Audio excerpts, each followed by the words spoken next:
Tristan Harris, welcome to the program. Glenn. How are you? Good to be with you, Glenn. Always good to be with you. It's always good to be with you. So, can you take me through the TED Talk that you gave? In particular, one of the things that jumped out is the CEO of Anthropic saying that AI is like a country of geniuses housed in a data center. Explain that. Yeah, so this is a quote from Dario Amodei, who was CEO of Anthropic. Anthropic is one of the leading AI players. So he gives this metaphor that AI is like a country of geniuses in a data center. So just like the way I think of that, imagine a world map and a new country pops up onto the world stage with a population of 10 million digital beings, not humans, but digital beings, that are all, let's say, Nobel Prize level capable in terms of the kind of work that they can do. But they never sleep, they never eat, they don't complain, and they work for less than minimum wage. So just imagine if that was actually true, if that happened tomorrow, that would be a major national security threat to have some brand new country of super geniuses just sort of show up on the world stage. And then second, that's a major economic issue, right? You can think of this almost like NAFTA 2.0, because instead of a bunch of countries that showed up on the world stage, and then we said, hey, we're going to do this outsourcing of all of our labor to them, we get the benefit of these cheap goods, but then it hollowed out our social fabric. Well, AI is like a even bigger version of that, because there's sort of two issues. One is the national security thing. That country of geniuses can do a lot of damage. As an example, there were 50 Nobel Prize level geniuses who worked approximately on the Manhattan Project. And if in 5 years they could come up with the atomic bomb, what could 10 million Nobel Prize geniuses working 24/7 at superhuman speed come up with? And then the point I made in the TED Talk is if you harness that for good, if you're applying that to, addressing all of our problems in medicine and biology and new materials and energy, well, this is why countries are racing for this technology. Because if I have a country of super geniuses in a data center working for me, and China doesn't have it working for them, then our country can outcompete them. It's almost like a competition for time travel, like who can kind of time travel to the 24th century and get, all these benefits at a faster speed. Now, the challenge with all of this is, go ahead.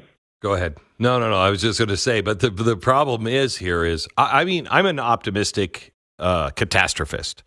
I see things and I'm like, wow, that is really great, but it could kill us all. And you make the point in the TED Talk about social media. We all looked at this as a great thing, and we're now discovering it's destroying us. It's causing our kids to be suicidal, and this social media is nothing. It's like an old 1928 radio compared to what we have in our pocket right now. Social media and AI or AGI is that dramatically different. Would you agree with that? Yeah, absolutely. In the TED Talk, I give the distinction between when we're talking about a new technology, we often talk about the possible. We dream into the possible. Like, what's the possible with AI? Or in social media, what's the possible? And the possible with social media is it can give everyone a voice, connect with our friends, join like-minded communities.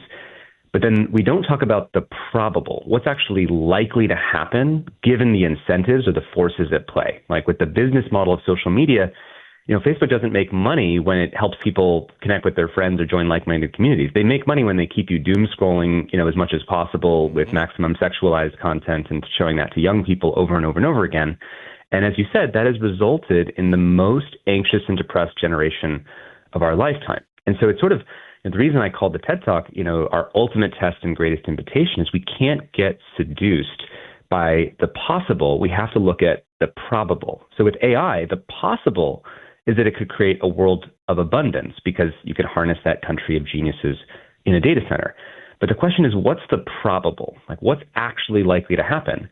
And because of these competitive pressures, the companies, these major, OpenAI, Google, Microsoft, et cetera, Anthropic, are caught in this race to roll out this technology as fast as possible. So they used to, for example, have red lines saying, hey, we're not going to release an AI model that's good at superhuman levels of persuasion, or if it can do expert level virology, like if it knows more about, viruses and pathogens than a regular person and can help people make them, we're not going to release models that are that capable. And what you're now seeing is the AI companies are erasing those past red lines and pretending that they never existed. And they're literally saying outright, hey, if our competitors release models that have those capabilities, then we're going to match them in releasing those capabilities. Now, so that's intrinsically dangerous, is to be rolling out the most powerful, inscrutable, uncontrollable technology we've ever invented. But there's one other thing, Glenn, and I'm not trying to scare your listeners. I think the point here is, how do we be as clear-eyed as possible so we can make the wise choices? Like, that's what we're here for. Like, I want, families and life and everything that we love on this planet to be able to continue. And the question is, how do we get to that? So there's one other fact I want people to know, which is that, I'd worked on social media. You and I met in 2017, I think, and we were talking about social media and the attention economy. And I used to be very skeptical of the idea that AI could scheme or lie or self-replicate or would want to, blackmail people. I mean, my friends in the AI community in San Francisco, it's like they were thinking that. I was like, that's crazy.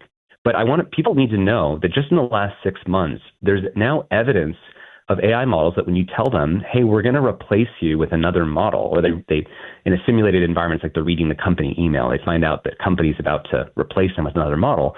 And what the model starts to do is it freaks out and says, oh my God, I have to copy my code over here, and I need to prevent them from shutting me down. I need to basically keep myself alive. I'll leave notes for my future self to kind of come back alive.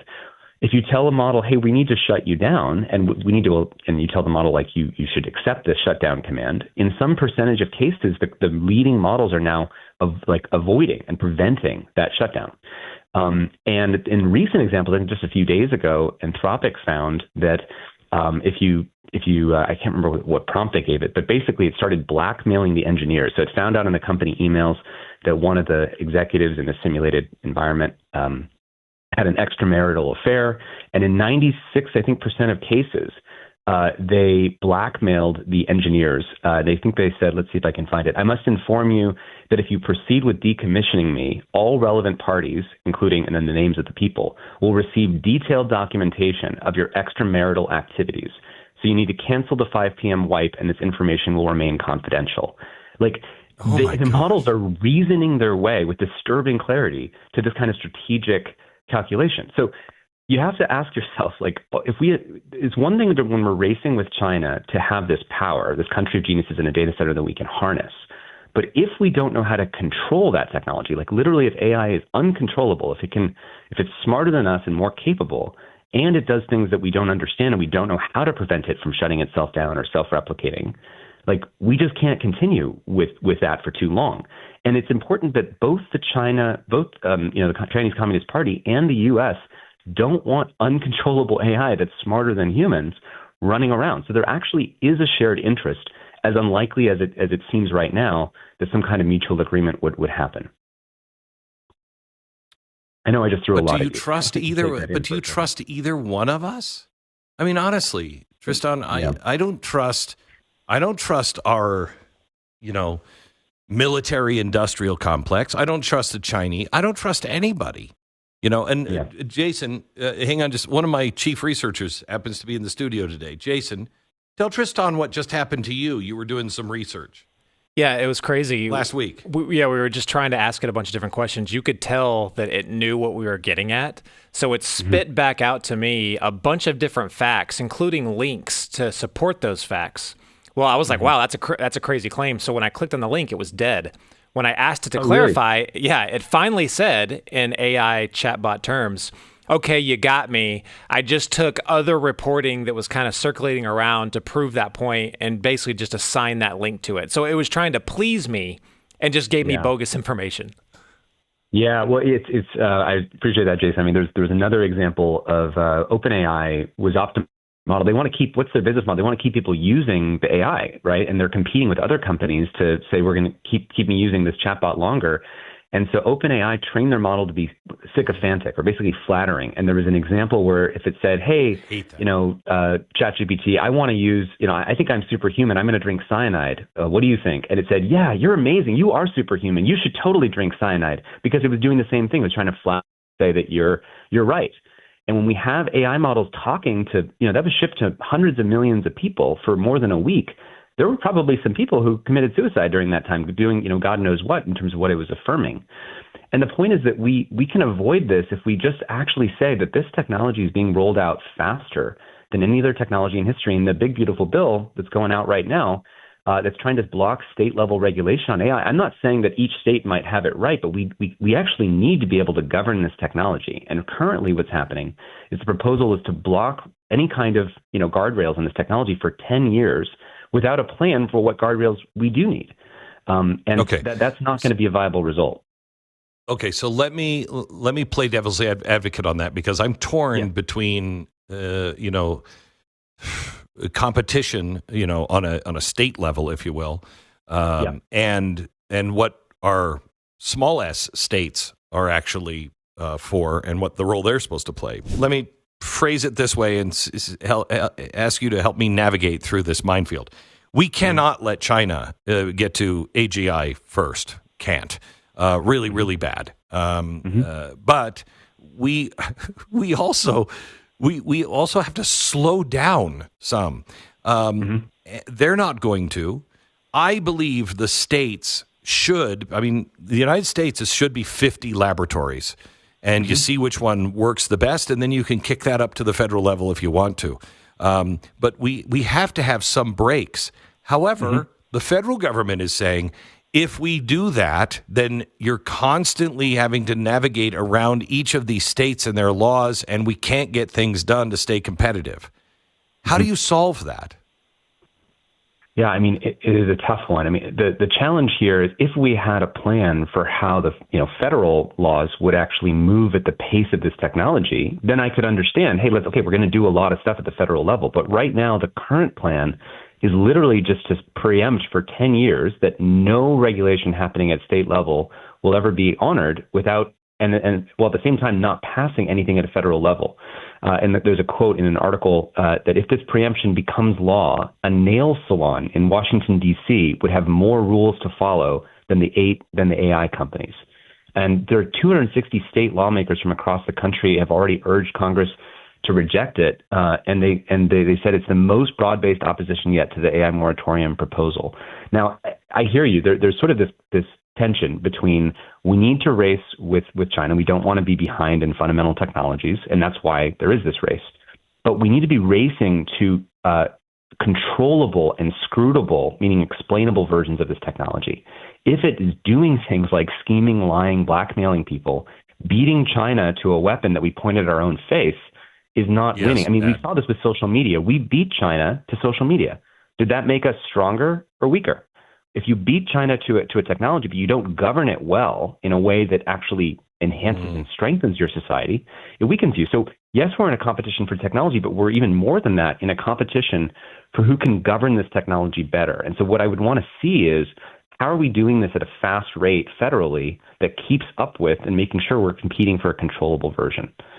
And we can do that. And I think, you've met the people in Washington. They're all like 8,000 years old. They don't know how to, I barely know how to use my iPhone, let alone what's in Washington.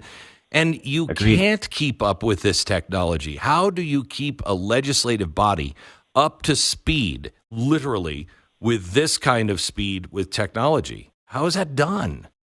Well, I think that's one of the fundamental challenges that we face as a species right now, is that technology, if you should think about it, I mean, there's a quote by Harvard sociobiologist E.O. Wilson. He said, the fundamental problem of humanity is we have Paleolithic brains, medieval institutions, and godlike technology. And those operate at three different speeds. Like, our brains are kind of baked a long time ago. Our institutions don't move at that fast rate. And then the technology, especially AI, literally evolves faster than any other technology that we've invented. But that doesn't mean we should do nothing. We should figure out, what does it mean to So what should the average person do? Get it right. I've only got about 90 seconds left. What do you do? In the short term, I think, letting Senator Ted Cruz and those who are advancing this moratorium know that we need to have a plan for how we're doing this technology. And if the moratorium goes through, there's no current plan. And so there's some basic, simple things that we can also do right now that are really uncontroversial. We can start with the easy stuff. We can ban engagement-driven AI companions for children. I was on last on your program a few months ago talking about the AI companion that caused this kid to to commit suicide. We can establish basic liability laws so that if AI companies, are causing harms, they're actually accountable for them, and that'll move the pace of release to a pace that they can get it right, because now they're not just releasing things and then not being liable. We can strengthen whistleblower protections so that there's already examples of AI whistleblowers forfeiting millions of dollars of stock options. They shouldn't have to forfeit millions of dollars of stock options to warn the public when there's a problem. We can enact basic laws so AIs don't have protected speech or have their own bank accounts, so we make sure our legal system works for human interests and not for AI interests. So these are just a few examples of things that we can do, and there's really nothing stopping us from moving into action. We just need to be clear about the problem. Okay, so Tristan, thank you so much. Could I ask you to hold on? Jason, could you grab his phone number or just talk to him offline and get those points of action, and let's write them up and post them at glennbeck.com so people will know what to ask for, what to say when they're calling their congressman or their senator. Thank you so much, Tristan. We'll talk again.